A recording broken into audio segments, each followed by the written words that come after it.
नमस्कार, बहुत स्वागत है आपका। मैं हूं आपके साथ अमित शर्मा। सबसे पहले बात करेंगे बड़ी खबर की, जो बजट सत्र से संबंधित है। लखनऊ योगी सरकार का छठा बजट आज है। लखनऊ से बड़ी खबर बता दें, योगी सरकार का छठा बजट आज पेश होगा।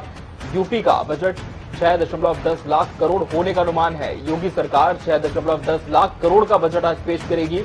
वित्त मंत्री सुरेश खन्ना छठी बार बजट पेश करेंगे। यूपी का पिछला बजट 5.50 लाख करोड़ का था। बजट में महिलाओं, किसानों को प्राथमिकता मिल सकती है। आज उत्तर प्रदेश की योगी सरकार सदन में छठा बजट पेश करेगी। आपको बता दें, ये बजट यूपी के इतिहास का सबसे बड़ा बजट होगा। यूपी का बजट 6.10 लाख करोड़ होने का अनुमान लगाया जा रहा है। आज वित्त मंत्री सुरेश खन्ना छठी बार बजट पेश करेंगे।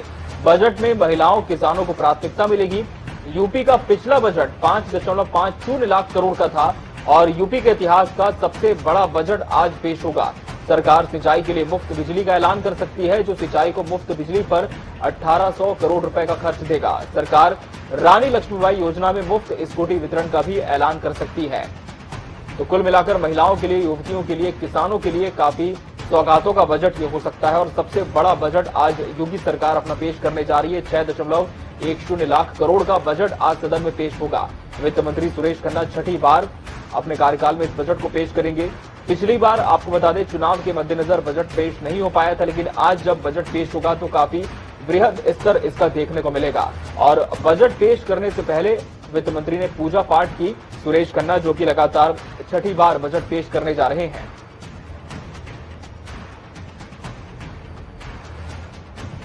वहीं आपको बता दें, दूसरी ओर बजट पेश होने से पहले सीएम योगी ने ट्वीट कर कहा, ट्वीट आपको दिखाते उन्होंने लिखा कि उत्तर प्रदेश के समग्र विकास को समर्पित लोक कल्याणकारी बजट आज सदन में पेश किया जाएगा। आदरणीय प्रधानमंत्री जी की प्रेरणा से डबल इंजन की भाजपा सरकार उत्तर प्रदेश को देश का ग्रोथ इंजन बनाने के लिए अनवरत कार्य कर रही है।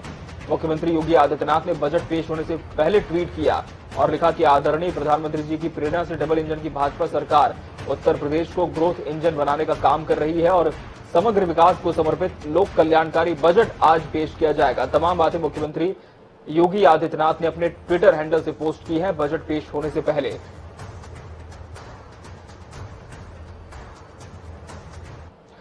और इस बीच बड़ी खबर आपको बता दें, इस विषय से संबंधित बजट पेश करने से पहले वित्त मंत्री ने पूजा अर्चना की है। सुरेश खन्ना आज बजट पेश करेंगे और अब तक का सबसे बड़ा बजट ये होगा। यूपी का बजट पेश होगा आज और पूजा के दौरान भगवान के चरणों में यूपी का बजट रखा वित्त मंत्री ने।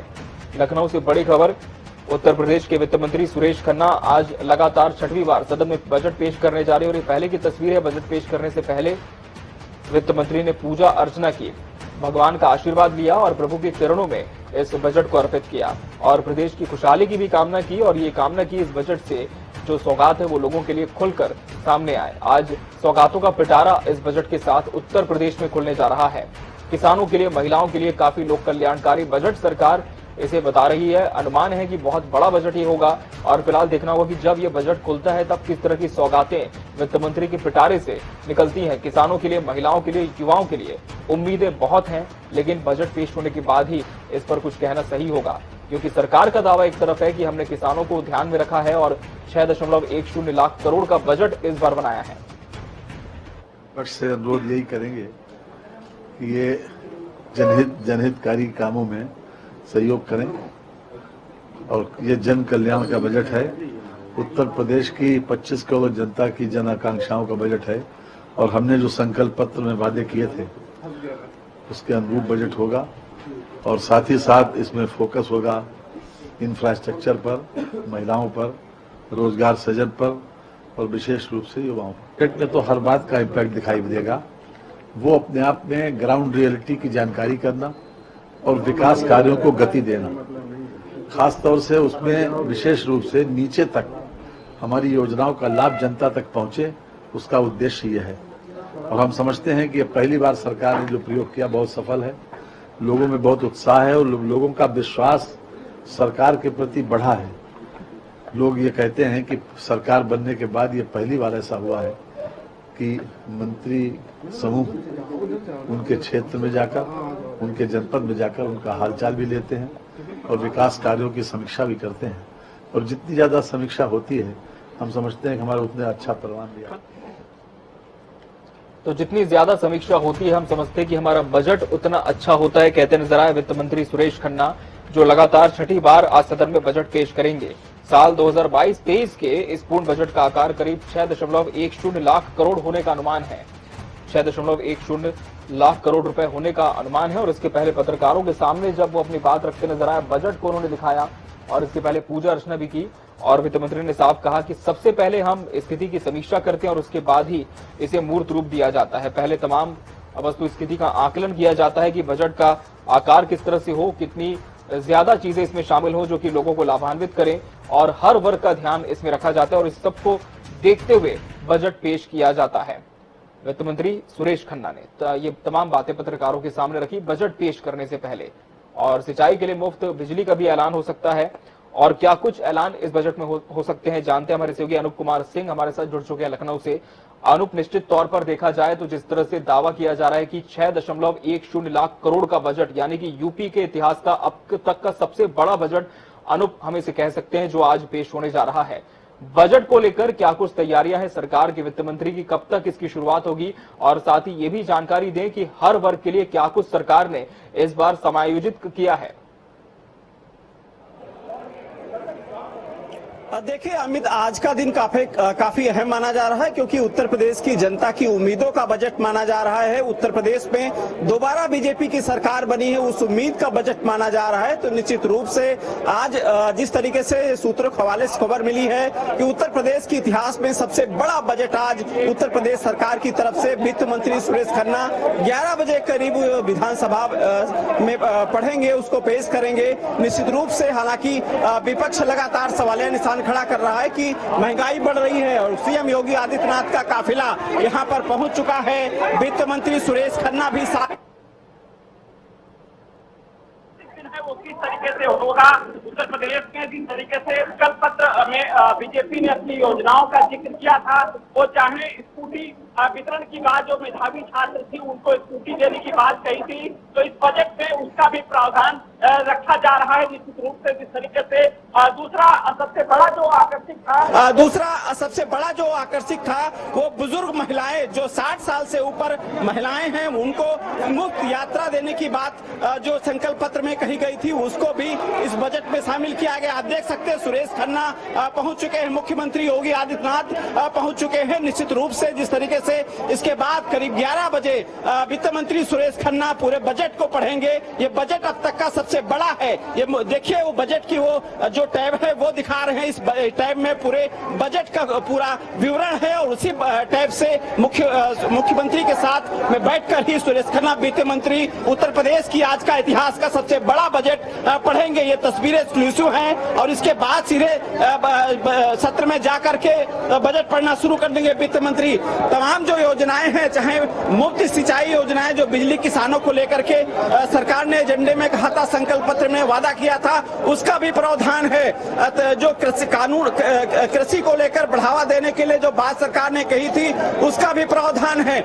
इंफ्रास्ट्रक्चर उत्तर प्रदेश में बढ़ाने को लेकर के वादे किए थे, उसका भी प्रावधान है। उत्तर प्रदेश में विकास का खाका तैयार करने के लिए जिस तरीके से एक्सप्रेस वे उत्तर प्रदेश में बन रहे हैं, उसको लेकर भी प्रावधान है। तो तमाम वो चीजें हैं जनता से जुड़ी हैं, वो चाहे किसानों को बिजली मुफ्त की बात हो या बुजुर्गों की फ्री यात्रा जो 60 साल के ऊपर महिलाएं हैं उनकी बात हो, या मेधावी छात्र जिनको स्कूटी देने का वायदा किया था उत्तर प्रदेश सरकार, वो ये नई योजनाओं का आज इस बजट में कहीं न कहीं प्रावधान किया गया है। तो निश्चित रूप से जिस तरीके से लगातार सरकार अपने बजट सत्र के साथ साथ कहती रही है कि उत्तर प्रदेश में विकास को लेकर खाका तैयार करेंगे, तो अब तक का सबसे बजट है, सबसे बड़ा बजट है, ऐतिहासिक बजट कहा जा रहा है। हालांकि विपक्ष अगर इस मामले पर बात करें तो विपक्ष हमलावर है, क्योंकि लगातार जनसंख्या बढ़ रही है, उत्तर प्रदेश में रेवेन्यू बढ़ रहा है, आवश्यकताएं बढ़ रही हैं, शायद इसी वजह से इतना बड़ा बजट है। लेकिन पिछले बजट को लेकर के सवालिया निशान जिस तरीके से विपक्ष ने खड़ा किया था, इस बार अब देखना क्या होगा कि विपक्ष किसकी क्या प्रतिक्रियाएं होती। हालांकि ओम प्रकाश राजभर ने इस बजट की जी बिल्कुल अनूप, निश्चित तौर पर विपक्ष की अपनी तैयारी है, लेकिन सरकार के दावे भी तमाम अपनी जगह है कि हर वर्ग का ख्याल रखा गया। फिलहाल देखना होगा कि जब बजट का पिटारा खोलते हैं वित्त मंत्री सुरेश खन्ना, तब कौन कौन सी सौगातें इससे छन कर बाहर आती हैं। आगे भी इस पर आपसे हम अपडेट लेंगे जब बजट पेश होगा। अनूप, फिलहाल बहुत शुक्रिया आपका हमसे जुड़ने के लिए, तमाम जानकारी पहुंचाने के लिए। तो हमारे सहयोगी अनूप कुमार सिंह, जिन्होंने सीधी तस्वीरें हम तक पहुंचाई। मुख्यमंत्री योगी आदित्यनाथ पहुंच चुके हैं सदन में, वित्त मंत्री सुरेश खन्ना पहुंच चुके हैं और 11 बजे बजट पेश किया जाएगा। 11 बजे से बजट पेश करने की शुरुआत होगी। वित्त मंत्री सुरेश खन्ना, जो कि अपने कार्यकाल में लगातार 6वीं बार सदन में आज बजट पेश करेंगे। यूपी का 6.10 लाख करोड़ रुपए का बजट आज सदन में पेश करने जा रही योगी सरकार। योगी सरकार 2.0 का ये पहला बजट होगा।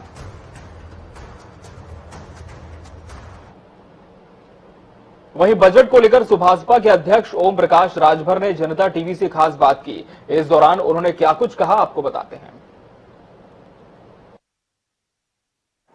उत्तर प्रदेश में योगी 2 सरकार का आज पहला बजट है। ये बताया जा रहा है, सरकार कहती है कि अब तक का सबसे बड़ा बजट आज वित्त मंत्री सुरेश खन्ना पेश करेंगे।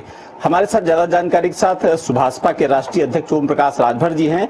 सर, सरकार कह रही है अब तक का सबसे बड़ा बजट पेश करने जा रहे हैं। देखिए, दुनिया में अगर झूठ बोलने वाली पार्टी कोई है तो उसका नाम है भारतीय जनता पार्टी। 52 से चुनाव हो रहे हैं ना, नया बजट हो रहा है। 52 से जब सरकारें बनी तब तक बजट पेश हुआ और ये नया बजट पेश नहीं करने जा रहे हैं। और आप देखिएगा, बजट पेश हो जाता, मिल लीजिएगा। 52% आबादी पिछड़ों की है और 27% रिजर्वेशन है और छात्रवृत्ति के लिए पैसा नहीं होगा उसमें। पिछला भी बजट बहुत भारी भरकम आया था। 7 लाख पिछड़ी जाति के बच्चों को छात्रवृत्ति और शुल्क प्रतिपूर्ति नहीं मिली। वहीं सामान्य वर्ग को छात्रवृत्ति और शुल्क प्रतिपूर्ति सभी बच्चों को मिली। यही बजट आएगा। 69,000 शिक्षक भर्ती में घोटाला करने के लिए बजट आएगा। 68,500 में 12,460 में घोटाला करने के लिए बजट आएगा। राष्ट्रीय पिछड़ा वर्ग आयोग की रिपोर्ट आई है ना कि आप घोटाला किए उसको करो। मुख्यमंत्री ने कहा भी कि हम 68,000 भर्ती करेंगे, आदेश भी हो गया, अभी एक को नहीं हुआ। वो बजट आएगा कि इनको कैसे लूटा जाए, वो बजट आ रहा है। लेकिन वो तो कह रहे हैं अब तक का सबसे बड़ा बजट, इतिहास रचने जा रहे हैं। ये तो हमेशा इतिहास में रचते हैं, बिना इतिहास का कहाँ करते हैं। आप बताइए, इतिहास तो हुआ। आजादी के बाद पहली बार इतनी बड़ी महंगाई हुई। गैस सिलेंडर 1000 पार, 350 था तो भाजपा वाले बाजा बजा रहे थे कि महंगाई है। जब पेट्रोल 60 रुपया था तब महंगाई दिख रही थी। आज 100 रुपया महंगाई नहीं दिख रही है। आज सारे सामान 3 गुना 4 गुना बढ़ गए। एक तो रिकॉर्ड है, ये तो विश्व रिकॉर्ड इनका है। पेट्रोल पे हमने बात की तो वो कह रहे हैं पेट्रोल तो कम कर दिया है, डीजल पेट्रोल। हाँ, कम तो कर दिया। चुनाव के बाद 10-10 रुपया डीजल पे, 10 रुपया पेट्रोल पर बढ़ाया था ना। वो जोड़ लीजिए साहब, काम कहां से किया। कम करते तब जब 60 रुपया पेट्रोल जहां से चला था इनके सरकार में, 60 से चल के 100 आया है। 60 करते तब मैं मानता कि कम करते हैं। ये बढ़ा लेते हैं, माल कमा लेते हैं, फिर थोड़ी सा घटा देते हैं। ये बड़े चालाक लोग हैं। बजट में उनका कहना है, जिस तरीके से वो खबरें दे रहे हैं कि उसमें जो किसानों के लिए बिजली मुफ्त की बात संकल्प पत्र में किया था, जो बुजुर्ग महिलाएं 60 साल से ऊपर हैं उन पे मुफ्त यात्रा की बात जो कही थी, और जो मेधावी जो छात्राएं हैं उनको स्कूटी देने की बात कही थी, ये सब बजट में वो समाहित कर रहे हैं। किस तरह से देखा है ना, आप चलिए गाँव में, ग्रामीण इलाके में, स्कूटी ये किसको देंगे। बेटी किसकी पढ़ती है। नाई, गोंड, पाल, प्रजापति, बिंद, केवट, मल्ला, राजभर, धोबी, दरकार, पासी, खटी, खेला, कुजड़ा, ये लोग कहाँ पढ़ते हैं। इन्होंने की मिली स्कूटी जो नहीं बांटत हुआ, बंटने दीजिए ना, हम आपको बताएंगे कहाँ जा रहा है। सही बात तो है, पूरा बजट इनका देखिएगा लूट खसोट का ये केंद्र बनता है। पिछले बजट में देखिए भ्रष्टाचार, अधिकारी हटाए जा रहे हैं, सस्पेंड हो रहे हैं कि नहीं हो रहे हैं। क्यों हो रहे हैं। 5 साल आप ही की सरकार रही है ना, आप ही खत्म भ्रष्टाचार खत्म कर रहे हैं। पहली सरकार है, इतिहास कायम किया, जिस सरकार में आईएएस फरार है, अभी तक सरकार नहीं पकड़ पाई है ना। बाधा का एसपी अभी तक नहीं पकड़ पाई सरकार, इतना बढ़िया लॉ एंड ऑर्डर है। और भ्रष्टाचार, अभी इस सरकार में आदेश हुआ कि ओवरलोडिंग नहीं होनी चाहिए, इसका मतलब होती थी 5 साल। लेकिन वो तो कह रहे हैं भ्रष्टाचार पे लगातार सरकार कार्रवाई कर रही, चाहे अधिकारी को भ्रष्टाचार में पकड़े जाते हैं उनको भी कार्रवाई कर रही। कहाँ कार्रवाई हुई है? बहुत सारे लोग सस्पेंड, डीएम सस्पेंड हुए हैं, एसएसपी सस्पेंड हुए हैं। ऐसा है ना, फिर उनको गोरखपुर से सस्पेंड करते हैं, बादा पोस्ट कर देते हैं, बादा सस्पेंड करते हैं, बलिया पोस्ट कर देते हैं। कौन पूछने जा रहा है? हम यहाँ बैठ के लखनऊ सब पढ़ रहे हैं। दरोगा सस्पेंड होगा जो है बनारस और चार्ज पा जाएगा लखीमपुर खीरी में, यही तो है सस्पेंशन का। तो ओम प्रकाश राजभर जी, इनका कहना था कि अगर बजट पे जब चर्चा होगी तो निश्चित रूप से छात्रवृत्ति पर सवाल उठाएंगे, पिछड़ा वर्ग पर भी सवाल उठाएंगे। कैमरा पर्सन रियाज के साथ अनूप सिंह, जनता टीवी, लखनऊ। बढ़ते आगे, ज्ञानवापी मस्जिद विवाद में आज जिला अदालत सुनवाई करेगी। कोर्ट ने दोनों पक्षों से सर्वे रिपोर्ट पर आपत्तियां मांगी हैं। श्रृंगार गौरी ज्ञानवापी मुकदमा मामले में 7/11 के तहत सुनवाई होगी। श्रृंगार गौरी के नियमित पूजा पाठ और अन्य विग्रहों के संरक्षण की मांग पर चल रहे मुकदमे में मंगलवार को जिला जज की अदालत में सुनवाई हुई थी। इसके बाद आदेश के लिए 26 मई यानी आज की तिथि नियत की गई थी, जिस पर दोपहर 2 बजे सुनवाई हो सकती है। तो ज्ञानवापी मामले में आज 7/11 के तहत सुनवाई होगी। इस पूरे विवाद को लेकर आज जिला अदालत सुनवाई करने जा रही है। और सीधा हम रुख करेंगे वाराणसी का। हमारे सहयोगी धर्मेंद्र चौबे हमारे साथ जुड़ चुके हैं। धर्मेंद्र, सभी को इंतजार है कि सुनवाई कब शुरू होगी, क्योंकि ये पूरा विवाद बढ़ता ही जा रहा है। पहले सर्वे हुआ, उसके बाद तमाम तथ्य पेश किए गए, लेकिन आज की सुनवाई किन मायनों में अहम होने जा रही है और कब तक ये शुरू हो सकती है? देखिए, ये लगभग जैसे अमित जो है सुनवाई प्रारंभ होगी जिसके कोर्ट में है, क्योंकि मामला 711 एक्ट वरीयता का है, उसकी जो है बहस होनी है कि एडमिट करता है या नहीं करता है, ये और उस पर सारी बहस होगी। उसके बाद ये तय हो पाएगा कि 1991 जो वर्षीय एक्ट की लगातार बात की जा रही थी और जो मुस्लिम पर सीधे तौर पे 711 की बहस करने की बात कर रहा था कि इस पे पूरे मामले को निरस्त कर दिया जाए, तो कहीं न कहीं उस मामले को लेकर आज पूरी बहस होगी और 2 बजे से यह बहस जिला जज की अदालत में प्रारंभ होगी। अमित, बिल्कुल, तो 2 बजे आज सुनवाई प्रारंभ होगी। वहीं धर्मेंद्र, आपसे ये भी जानना चाहेंगे कि सुनवाई से पहले कोर्ट परिसर के बाहर की अगर हम बात करें तो किस तरह से चाक चौबंद व्यवस्था है, क्योंकि इसके पहले भी जब सुनवाई हुई हमने देखा कि सुरक्षा के कड़े इंतजाम किए जाते हैं। साथ ही ये भी बताया कि ज्ञानवापी परिसर के आसपास के अब भी जो पूरा क्षेत्र है वो छावनी में तब्दील किया गया है। देखिए, मैं सुरक्षा के लिहाज से मैं दिखाना चाहूंगा फिगर। देखिए, ये गेट नंबर 1 है, जिला जज का कोर्ट सामने है, ठीक सामने है और पूरी फोर्स देखिए लगी है, रोडों पे मार्च कर रही है। सुरक्षा व्यवस्था के लिहाज से पुलिस पूरी तरह से मुस्तैद कर दी गई है। और रही बात आज जो है जो पोषणीयता की बहस है, ये काफी अहम मानी जा रही है, क्योंकि आज पोषणीयता की अगर बहस होती है वो न्यायालय एक्सेप्ट करता है कि खारिज करता है, ये आज तय दोपहर 2 बजे के बाद होगा। रही बात अमित, मैं एक चीज और बताना चाहूंगा। कल जो याचिका पड़ी थी किरण सिंह द्वारा, उनका कहना है कि जो मस्जिद पर 3 ऐसे पॉइंट उन्होंने रखे हैं। पहला तो शिवलिंग, दूसरा कि मुस्लिमों का प्रवेश वर्जित, तीसरा हिंदुओं को जो है ज्ञानवापी पर क्षेत्र में अनुमति दी जाए, पूजा पाठ और जो अर्चन की प्रक्रिया वो चले। तो कहीं न कहीं ऐसे 7 मामले हैं ज्ञानवापी से लेके, 7 याचिकाएं हैं जिसको लेकर लगातार कोर्ट में सुनवाई चल रही है। और आज सुनवाई, उसके बाद 30 तारीख को सुनवाई। तो लगातार जो वाराणसी न्यायालय इस समय सुनवाइयों का सिलसिला जो ज्ञानवापी प्रकरण को लेकर है वो लगातार जारी है। और आज की जो 711 एक्ट की बहस है वो काफी खास मानी जा रही है, क्योंकि आज जिला जज उस पर निर्णय भी ले सकते हैं कि वो चलने योग्य है या निरस्त कर दिया जाए। अमित जी धर्मेंद्र, आगे भी हम इस पर आपसे अपडेट लेते रहेंगे जब सुनवाई शुरू होगी। फिलहाल बहुत शुक्रिया आपका हमसे जुड़ने के लिए।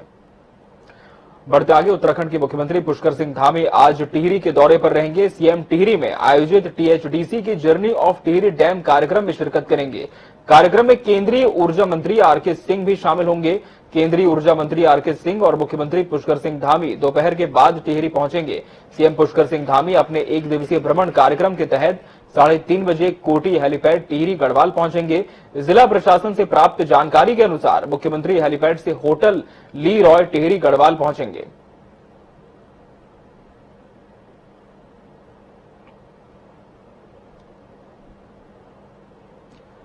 और इस बीच बड़ी खबर आपको बता दें, राज्यसभा चुनाव से जुड़ी बड़ी खबर है। जयंत चौधरी होंगे राज्यसभा के प्रत्याशी। जयंत चौधरी होंगे राज्यसभा के प्रत्याशी। राज्यसभा के लिए नामांकन करेंगे जयंत चौधरी।